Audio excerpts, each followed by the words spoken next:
मृत डाक्तर को झुरुची जन्ममाटी गोपर पराल गाँ बंधु बांधव आत्मीय स्वजन एहाकु सहजरे ग्रहण करि पारुनाहांती।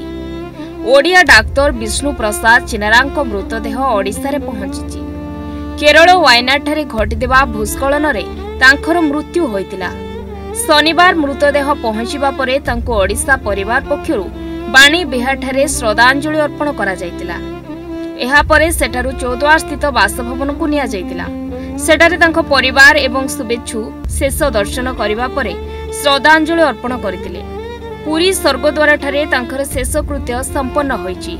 अन्य पक्षरे डाक्टर स्वाधीन पंडा एबे भी निखोज थिबा बेले स्थानीय प्रशासन पक्षरु संधान जारी रहिची।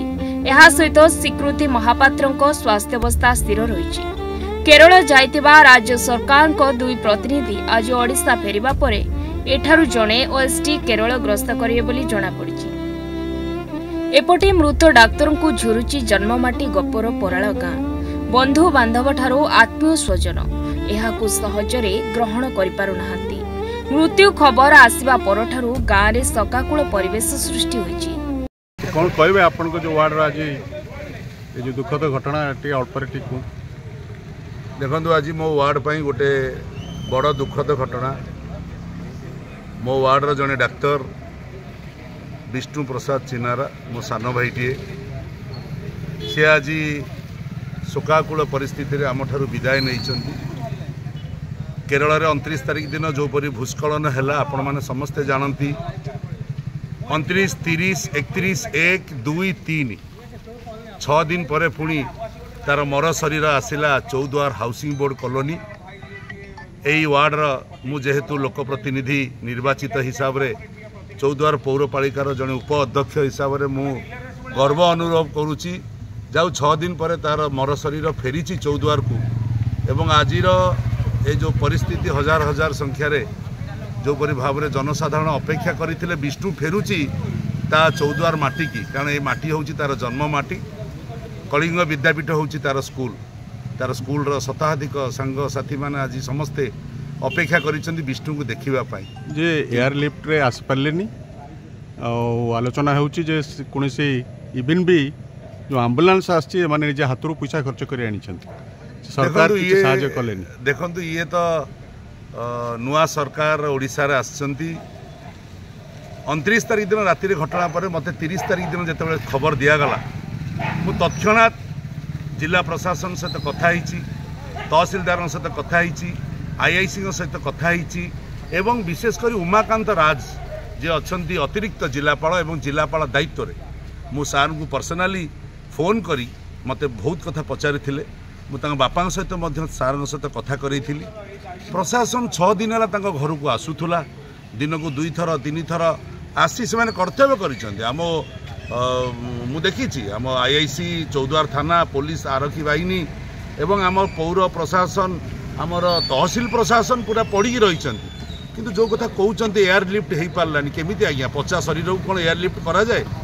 तेणु ये शरीर कहीं पचिगला 5 दिन है कहीं केरल में पड़ी रही है कथा को जदि आपण मैंने तर्जमा करेंगे ता भर किसी क्षीय बाहर कि बर्तमान जेहेतु आम अंचल ये शोकाकूल परिस्थिति ताकू घांटब बा किए। तेणु पचा शरीर जितेबाला आसला डिकम्पोस्ट हो सारापर ता शरीर को बाहर को भी आनी पार्लेनी ये जो आम्बुलांस आम्बुलांस तो ता भितर जो कहते सरकार सुंदर व्यवस्था ता भितर जो व्यवस्था ताकू देखिले भी नसरे। तेणु समस्ते नाकरे एते स्मेल होउतला तेणु आउ शरीर पदा को बाहरी पार्लानी। से आम्बुलांस रे माँ तांकर देखी पार्लेनी, बापा खाली दूररू देखी पुअर मुह घोड़ा जाइथिला धड़ा कपड़ारे सेतिकिरे बापा कांदी कांदी माँ कांदी कांदी तांको गोटिए मात्र पुओ को विदाय देइथिले स्वर्गद्वार को गले। तेणु निश्चित भाव में मुझे कहि कौटी ना कौटी किसी गंध रहीगला। तेणु ताकू तर्जमा करवा दरकार।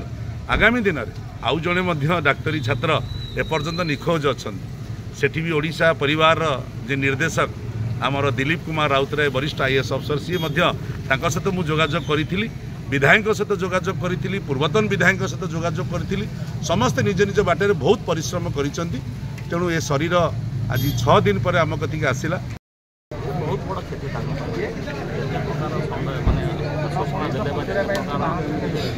धैर्य रक्षा कहले मत कम भगवान इस समय चिनारा परिवार को शक्ति दिखाते प्रभु जगन्नाथ डाक्टर नारा सदगति दिखाते आम कामना करूँ विशेषकर ओडिशा सरकार ये घटना जो भाव में छिड़ा परिवार ओडिशा सरकार घटनास्थल में चौद्वार कटक प्राक्तन विधायक प्रभात रंजन विश्वाल एवं वरिष्ठ बीजेपी नेता नयन किशोर महांती पहुंची तांकर अमर आत्मार सद्गति कामना करने सहित परिवार वर्गों को सांत्वना देतिले। परे पुरी स्वर्गद्वार को नहीं शव सत्कार करा जायतिला। कटक चौद्वार संजीव तिवारी को रिपोर्ट न्यूज 8 ओडिया।